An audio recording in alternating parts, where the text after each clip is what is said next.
যাচ্ছেন, বুখারীর বর্ণনা। হুজুর বললেন, তুমি কোথায় যাও? বাজারে। কেন? আমার ছেলের জন্য একটা জামা কিনে আনবো। বিশ্বনবী সাল্লাল্লাহু আলাইহি সাল্লাম বললেন, তোমার কি শুধু ছেলেই আছে নাকি? সাহাবী রাদিয়াল্লাহু আনহু বললেন, হুজুর আমার মেয়েও আছে, মেয়ের জন্য কি কিনবে? সাহাবী রাদিয়াল্লাহু আনহু চুপ করে বসে আছেন। আল্লাহর হাবিব সাল্লাল্লাহু আলাইহি সাল্লাম বললেন, আগে মেয়ের জন্য কিনবা, তারপরে ছেলের জন্য কিনবা। মেয়েকে ওই অধিকার দান করেছেন কে? এই যে লেডিস ফার্স্ট বলা হয়, এটা ইংরেজদের সেইং না। ইংরেজরা হলো বিশ্ব চোর।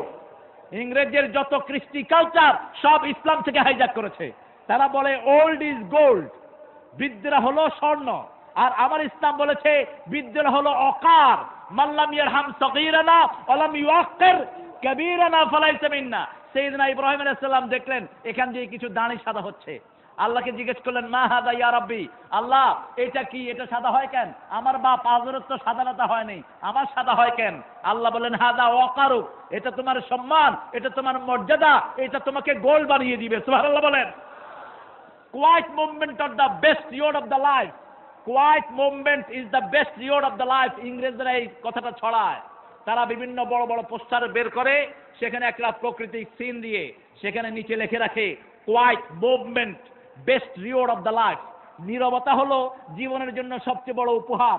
এটা তাদের কথা না, এটা বলেছেন মুহাম্মদ সাল্লাল্লাহু আলাইহি ওয়াসাল্লাম। মান সাকাতা নাজা, যে নীরব থাকলো সে নাজাত পেয়ে গেল। সুবহানাল্লাহ বলেন।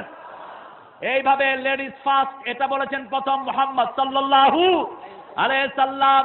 নিজের বিবিদেরকে গড়ে ওটের উপর উঠালেন, উঠে সাহাবীকে বললেন, আমার গ্লাসগুলোর দিকে খেয়াল রেখো, আস্তে আস্তে টেনো, যাতে আমার গ্লাসগুলো ভেঙে না যায়। সুবহানাল্লাহ বলেন।